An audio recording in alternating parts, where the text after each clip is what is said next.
दोस्तों, आज हम बात करेंगे कि कैसे एआई इंसानी दिमाग को खोखला कर रही है, किस प्रकार आर्टिफिशियल इंटेलिजेंस हमारे जीवन को पूरी तरह से बदलने वाली है, क्यों अमीर एवं गरीब की खाई भयानक रूप से बढ़ने वाली है। उन गंभीर चुनौतियों की बात करेंगे जो आपको टेक यूट्यूबर या फिर टेक कंपनियां नहीं बताएंगी। इस वीडियो में जो भी बताऊंगा वह सब दुनिया भर की मैगजीन, न्यूज़ चैनल आदि से की गई रिसर्च है। बहुत ही आसान भाषा में समझेंगे कि क्या हमें वाकई एआई से इतना सतर्क रहने की आवश्यकता है। वीडियो को अंत तक देखना दोस्तों। उम्मीद है आप एआई को लेकर बेहतर समझ विकसित कर पाएंगे। यह हमारी थिंक ऑन पेपर सीरीज का 7वां वीडियो है। इस सीरीज में हम उन बातों को पेपर पर सोचने का प्रयास करते हैं जिनको ज़्यादातर लोग बेतरतीब ढंग से अपने दिमाग में ही सोचते रहते हैं।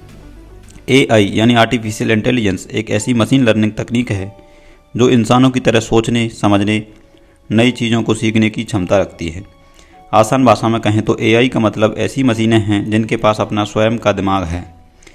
अब तक यह माना जाता था कि कुछ काम ऐसे हैं जो केवल मानव ही कर सकता है, जैसे कहानी लिखना, पेंटिंग करना, graphic designing, photo editing, video editing, singing आदि। लेकिन आज एआई इन सारे कार्यों को इंसानों की तुलना में बहुत बेहतर ढंग से करने में सक्षम है।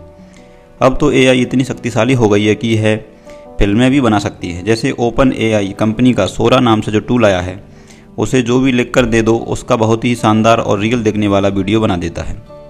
दोस्तों, एआई के फ़ायदे तो बहुत हैं, सब इसके फ़ायदे गिना भी रहे हैं।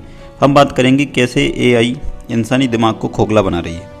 किस प्रकार पहले जब इंसान गणना करने के लिए कैलकुलेटर पर निर्भर हुआ तो धीरे धीरे ऐसी स्थिति आ गई कि कई लोग छोटी छोटी संख्याओं को जोड़ने के लिए भी कैलकुलेटर के आदी हो गए। अब तो समस्या और भी गंभीर है, क्योंकि अब हम सोचने, समझने और विश्लेषण करने के लिए भी मशीनों पर निर्भर होते जा रहे हैं। बच्चे असाइनमेंट लिखने के लिए चैट जीपीटी जैसे एआई टूल का सहारा ले रहे हैं।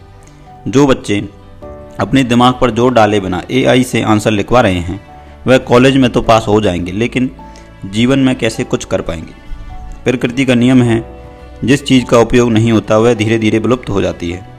अगर भविष्य में कभी एआई वर्सेस ह्यूमन की जंग हुई तो क्या एक ऐसा मस्तिष्क एआई से जीत पाएगा जो पूरी तरह एआई पर ही निर्भर है। कुछ लोग कहेंगे कि एआई तो इंसानों के फ़ायदे के लिए है, वह केवल वही काम करेगी जो इंसान चाहेगा। देखो बॉस, फ़ायदे के लिए तो परमाणु शक्ति की भी खोज हुई थी, लेकिन आज वही परमाणु शक्ति दुनिया के लिए काल बनी हुई बैठी है। भूलना नहीं चाहिए कि एआई के पास उसका खुद का दिमाग है और वह इंसानों की तुलना में बहुत तेज़ी से नई चीज़ें सीख सकती हैं। एक प्रयोग में 2 एआई रोबोट ने बात करते हुए एक ऐसी कोड भाषा विकसित कर ली जिसे उन रोबोट को बनाने वाले वैज्ञानिक भी नहीं समझ सके कि दोनों रोबोट क्या बात कर रहे हैं। उस प्रयोग को तुरंत रोकना पड़ा था। इसके अलावा अगर एआई से फ़ायदा मिल भी रहा है तो किसको? केवल बड़ी बड़ी टेक कंपनियों को। एआई सारे काम इंसानों से जल्दी और बेहतर ढंग से कर सकती है, तो कंपनियां इंसानों को जॉब क्यों देंगी? अगर देंगी भी तो केवल उन्हीं लोगों को जिनके पास टेक्नोलॉजी का अच्छा ज्ञान है। ऐसे में आर्थिक असमानताएं और अधिक बढ़ जाएंगी। दुनिया की सारी शक्ति, सारी दौलत कुछ गिने चुने लोगों के पास होगी। क्या आप जानते हैं कि दुनिया की कुल संपत्ति का 76% केवल 10% लोगों के पास है, और जो सबसे गरीब 50% आबादी है वह केवल 2% संपत्ति के सहारे गुजर बसर कर रही है। ये असमानता और भी ज़्यादा भयानक रूप ले सकती है। बड़ी बड़ी टेक कंपनियां एआई का इस्तेमाल कर रही हैं पैसे बनाने के लिए, नए आविष्कार करने के लिए, शक्ति हासिल करने के लिए, और हम एआई का इस्तेमाल कर रहे हैं असाइनमेंट लिखने के लिए। दुनिया की सरकारों को तत्काल एआई पर सख्त नियम बनाने चाहिए और किसी भी प्रकार के प्रयोग सरकारी नियंत्रण में ही होने चाहिए, नहीं तो सरकारों के पास भी कोई शक्ति बचेगी नहीं। कुछ चुनिंदा लोग ही सारी दुनिया को कंट्रोल करेंगे।